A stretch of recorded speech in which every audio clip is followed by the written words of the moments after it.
सियासत को भी दफन कर दिया है। 9 मई के नीचे आपने रूल ऑफ लॉ को भी दफन कर दिया है। वो तो मैं समझता हूँ टेररिस्ट हैं जिन्होंने उस पर किया, हमला किया है। ये कौन है जिन्होंने आइन पे हमला किया है? ये कौन है जिन्होंने कानून पे हमला किया है? ये कौन है जो अदालतों को तज़हीक करके जूते की नोक पर रखते हुए हैं? ये कौन है जिन्होंने 25 करोड़ अवाम को जो है रोल रिलील कर दिया है? उनको जमहूरी हक देने को तैयार हैं, ना हक के वोट देने को तैयार हैं, ना असेंबलियाँ बनाने को उनको बनाने को तैयार है, ना उनको हक के हुक्मरानी हुकूमत देने को तैयार है। इनको क्या आप कहेंगे? तो मैं नहीं समझता हूँ कि इस वक्त जो है इतनी ज़्यादा जो रिप्रेशन हो रही है इस मुल्क में, जो सफोकेशन हो रही है, जिस तरह से ह्यूमन राइट्स वायलेशन हो रही है, जिस तरह से इंसानी हकूक़ की पामाली हो रही है, ये किसी अंदाज से भी ये जमहूरियत नहीं है। और ये इस वक्त पाकिस्तान बदकिस्मती से एक कानून है, एक सरजमीन बे आइन बन चुकी है, लाकानूनियत की। सरदार साहब ये बताएं, बतौर कानूनदान, बतौर सियासतदान, इस मौजूदा सूरत हाल में जो सियासी और माशी सूरत हाल है उसका आप क्या हल समझते हैं? लेकिन इसका माशी हल जो है जाहिर है कि पाकिस्तानी बनो, धरती माँ से प्यार करो। धरती माँ जो इस वक्त जो है मरी पड़ी है, उसको गोश्त नोचना बंद कर दो। अवाम से प्यार करो, रियासत से प्यार करो और अवाम को हक दो, उनके आइनी हक दो। आइन पर पूरी तरह से अमलदारी करो, अदालतों की तज़हीक बंद करो। और मैं अदलिया से भी यहाँ खड़ा हुआ हूँ सुप्रीम कोर्ट के नीचे, मैं इनसे भी रिक्वेस्ट करूँगा, खुदारा आप अपने इख्तलाफात जो भी हैं इस तरह से बरमला बाहर न करें कि दुनिया हंसे और लोगों में एक तमाशा न बने। तो इसलिए रूल ऑफ लॉ भी इसी चीज़ का मुतकादी और दाई हैं कि आप अपने जो भी अंदरूनी इख्तलाफात हैं वो ख़त्म करके और अवाम को और कौम को। अच्छा सरदार साहब ये बताएं कि आप खुद पिछले 50 साल से इस सियासी निज़ाम और अदालती निज़ाम का फ़ायदा उठाते रहे हैं और आपने मज़े भी लिए हैं, गवर्नर भी रहे हैं। अब आके आप इसी निज़ाम के ख़िलाफ़ बातें करके ख़ुद को अपनी जिम्मेदारी से उहदा कैसे हो सकते हैं? तो मुझे फ़ायदा ही नहीं है, इसलिए कि आप जब से कोई उठा के ले गए थे तब से आप इसी तरह की बातें कर रहे हैं ताकि आप उनसे वफादारी आप एक शेर में दे देता हूँ कि राहजन है राहबरों के भेष में, राहजन है राहबरों के भेष में, हम लुटे अपनों से अपने ही देश में। मतीउल्लाह जान को कौन नहीं जानता? कम न था घर लुटते कहीं कोई परदेश में, ये मुहाफिज है कहाँ जल्लाद है, हम नहीं कहते कि हमारा।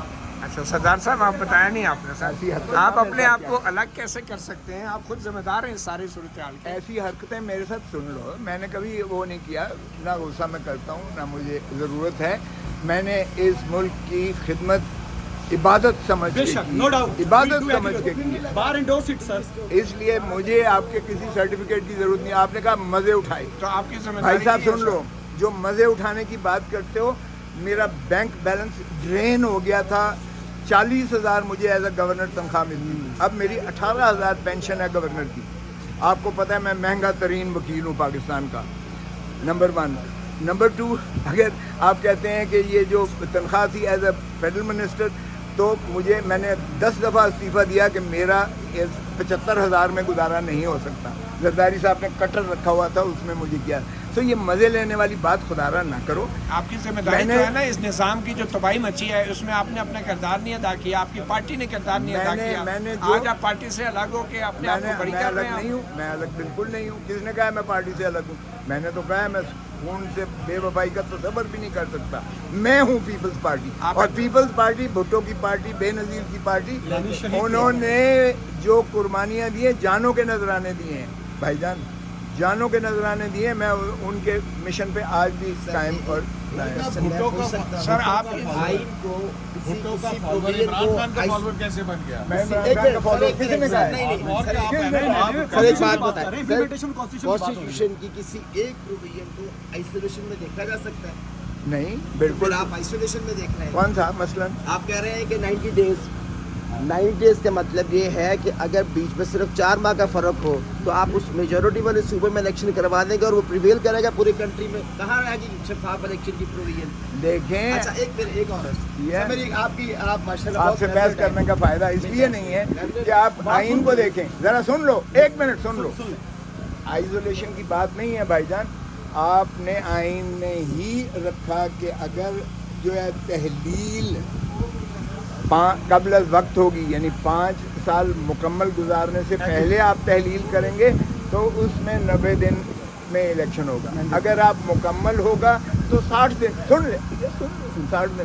اس کا مقصد کیا ہے؟ اور یہ چیف ایگزیکٹو کو، چاہے وہ مرکز میں ہو پرائم منسٹر، چاہے وہ صوبے میں ہو چیف منسٹر، ان کا استحقاق ہے کہ وہ اس کو جو ہے تحلیل کرنے کی ایڈوائز دیں. اور گورنر پابند، سن لو نا یار. اور ایسی صورت میں بالکل ہے. اور پنجاب کا اس لیے بنتا تھا کہ پرویز الہی سنیں، اس لیے کہ پرویز الہی ایک جو انڈیپینڈنٹ ووٹ سے، ایک ووٹ سے جیتا تھا. ایسی صورت میں بالکل اس کا تحلیل کر کے ایک مضبوط صوبے کو ضروری تھا، اور اس میں 90 دن کو کرنا ضروری تھا. یار کیا مذاق نہ کرو آئین کے ساتھ. آپ کھلواڑ نہ کرو آئین کے ساتھ. آئین کے ساتھ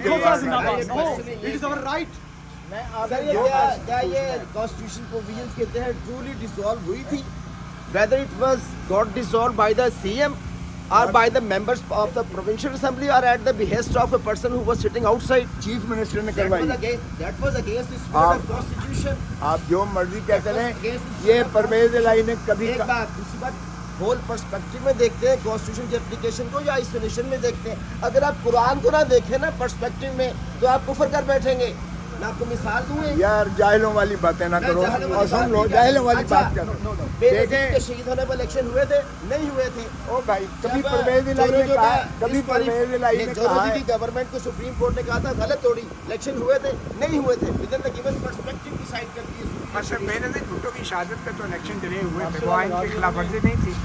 دیکھیں آرٹیکل 254 میں ایک اگر کسی کوئی چیز بوجوہ، جس طرح رانی شہید بے نظیر بھٹو کے شہادت کے بعد ایک ایسا ٹرموائل تھا، تو پھر اس کو جو ہے انہوں نے کہا کہ پھر غیر آئینی متصور نہیں ہوگا. ایک استثناء ایسی سچویشن میں، اب اگر وار لائک سچویشن ہو جائے تو بھی ایک جواز بن جاتا ہے، لیکن وہ استثناء ہے، وہ رول نہیں ہے.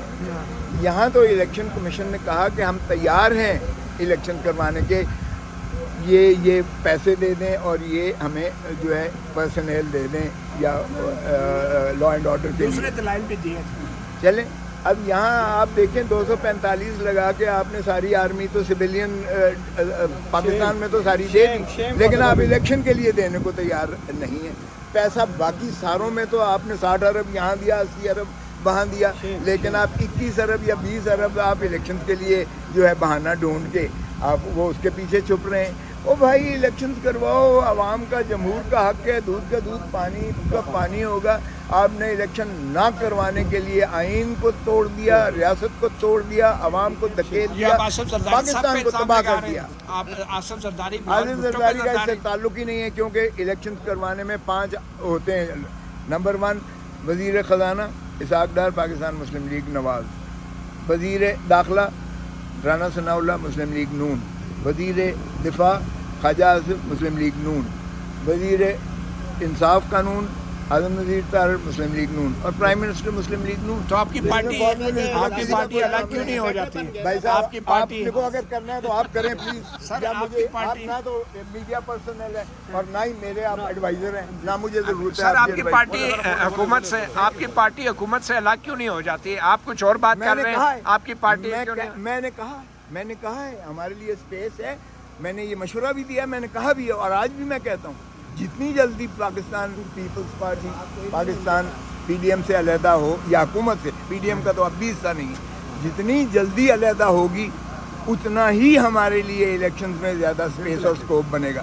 اور بلاول بھٹو زرداری پرائم منسٹر بنے گا، لیکن میں سمجھتا ہوں، چاہتا ہوں کہ جس طرح بابا شہید ذوالفقار علی بھٹو عوامی سیلاب اور تائید سے آئے تھے ایک پاپولر ویل پہ، اسی طرح رانی شہید بے نظیر بھٹو ایک پاپولر ویو سے اور عوام کی طاقت پر اور ان کے جو ہے ووٹوں پر جو ہے سے بنی تھی. اسی طرح میں چاہتا ہوں بلاول بھٹو بھی زرداری وہ ایک عوام کی طاقت سے جو ہے اور ووٹوں لے کر اور وہ بھی پاکستان کا پرائم منسٹر بنے اور بنے گا انشاءاللہ. اس لیے میں چاہتا ہوں کہ پارٹی جتنی جلدی علیحدہ ہوگی اتنی جلدی ہمارا پیپلز پارٹی کا سکوپ جو ہے بڑھے گا اور اتنی ہی جلدی، کیونکہ مسلم لیگ نون کی بی ٹیم بن کر ہمیں کوئی فائدہ نہیں.